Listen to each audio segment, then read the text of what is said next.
Незыгов Игоревич, добрый вечер. Спасибо, что нашли время ответить на наши вопросы. Хочу сразу вас спросить, что происходит. Для всех стало полной неожиданностью ваше заявление о досрочном сложении полномочий главы Республики Ингушетия. Вот с чем это связано и легко ли вам вообще дался этот поступок? Что этому предшествовало? Более подробнее об этом. Ассаламу алейкум. Добрый вечер. Ну, мое назначение тоже было полной неожиданностью. И, наверное, нет такой должности, где это было бы ожидаемо, да, вот, особенно на должность главы субъекта. Но для меня нет ничего там неожиданного. Мы проговаривали этот вопрос, я об этом думал. Есть взвешенное решение, которое принято. Я понимаю, что после прошлогоднего не причина. Я не хочу себя связываться с митингами, чтобы не было шантажа следующим главам субъектов, там, ну и так далее. Нет, не в этом причина. Просто я понимаю прекрасно, что я увидел настроение людей. Не большинства, опять же говорю, но все равно, когда ты видишь настроение людей, когда видишь, что люди хотят что-то такого нового, ну, все равно идешь на каком-то там, как бы ты ни работал, все равно понимаешь, что надо, наверное, на каком-то этапе остановиться или принять решение. Это одно. Следующий вопрос, он тоже, мне кажется, тоже очень болезненный. Я имею в виду вот в свете последних событий, которые у нас в республике произошли, вот те граждане, которые участвовали в этих несанкционированных акциях протестных, те люди, которые сейчас сидят в местах не столь отдаленных, какие у них перспективы в связи с вашим уходом? Они могут рассчитывать на какой-то положительный исход своего дела? Ну, многие связывают это с тем, что это глава республики дал команду всех арестовать. Ну, если мое мнение хотите знать, я это и раньше говорил, я сторонник самых жестких мер по отношению к таким людям, которые, не задумываясь о последствиях, пишут там разрешение на митинг и пишут цифру 10 тысяч человек. Совершенно не задумываясь там, ну, потому что в школе были двоечниками, не понимаете арифметику, не понимают, что если 10 тысяч человек, даже 10 тысяч, если приедут, это сколько машин должно приехать, сколько неудобств на дорогах, сколько проблем, сколько, ну, не говоря же про другие вещи.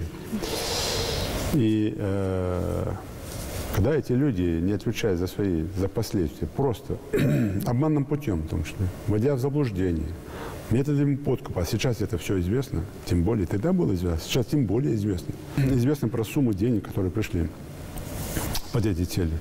Когда эти люди, и стоя там, беря микрофон в руки, лишнее оскорбление, это ладно. Когда выходит за рамки закона, свержение конституционного строя, призывы к каким-то там другим вещам, ложь и обман, клевета. А почему им позволяется это все? Я по прошлому году обращался в органы правопорядка и убедительно просил принять все самые жесткие меры по отношению к этим людям.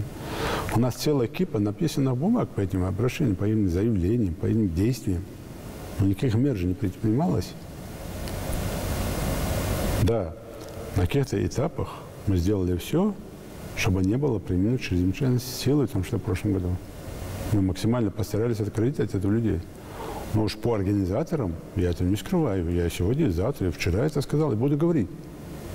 Я просил и требовал самых жестких мер. Почему? Потому что 1, 2, 3, 4, 5 человек, которые за спиной ничего нет, кроме непорядочной даже жизни своей. И те, кто из вчерашних чиновников, кроме коррупции сплошной, которые сегодня вышли, людей обманывают, у меня другого представления по ним нет. И сегодня, если меня спросить, была бы моя воля, я бы их не выпустил. Я бы их не выпустил, ни в коем случае. Потому что все должны понимать, что все должно быть в рамках закона. Как их дальнейшая судьба сложится, я не знаю. Потому что не я их задерживал, не я их сажал. Но я свое мнение сказал сегодня. Я мог бы сказать, нет, я не задерживал, я хочу, чтобы они... Нет, я не хочу, чтобы они вышли. Я хочу, чтобы то, что Всевышним определено за такие злодеяния, они должны понести наказание. Говоря про тех, кто сидит, я еще раз подчеркиваю, пускай они думают о себе. Если они как мужчины вышли, кто-то пошел воровать, украл один раз, украл второй раз, украл, четвертый раз попался, Так пройди как мужчина путь до конца. Пройди тот срок, который тебе определен. Будь достойным. А не проси родственников собрать деньги, что тебя вытащат оттуда. Может, ты когда вчера воровал, ты же ни с кем не делился. Почему все должны сейчас за тебя деньги отдать? И в этом случае, если ты пошел на митинги, если пошел в оппозицию, так будь мужчиной до конца. Слушай, это мой путь. Я пройду его до конца сам. Когда ты здесь в рупор махал, кричал, орал, что ненормально? Я не буду цифру называть, чтобы людей там не пугать. Огромную сумму денег и в прошлом году, и в этом году была выделена. И тех, кого задержали, они многие рассказывают, откуда. У них уже записи взяли, это все взяли. Кому, сколько, чего. Поэтому я это делаю сегодня. Мог бы вообще не говорить, но я это делаю для того, чтобы все услышали. Просто нельзя забывать пословицы наших предков.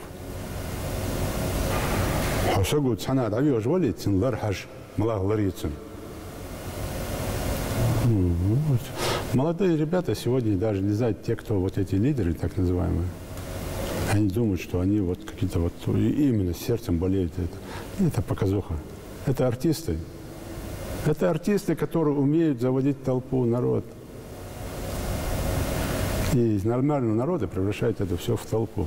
Нельзя этого делать. И какое у них будет будущее? Единственное, я скажу, да. Вот про молодых ребят мы и работали. Я думаю, что и новое руководство будет работать, стараться, там, чтобы с молодыми ребятами. По тем, кто вот сейчас организаторов сидят, я тоже не знаю, как новое руководство республики отнесется. Но мое личное мнение, они должны сидеть сколько им определять. Чтобы вы понимали, что вводить в заблуждение людей, обманывать людей и из нормальной, хорошо развивающей республики делать очередной там,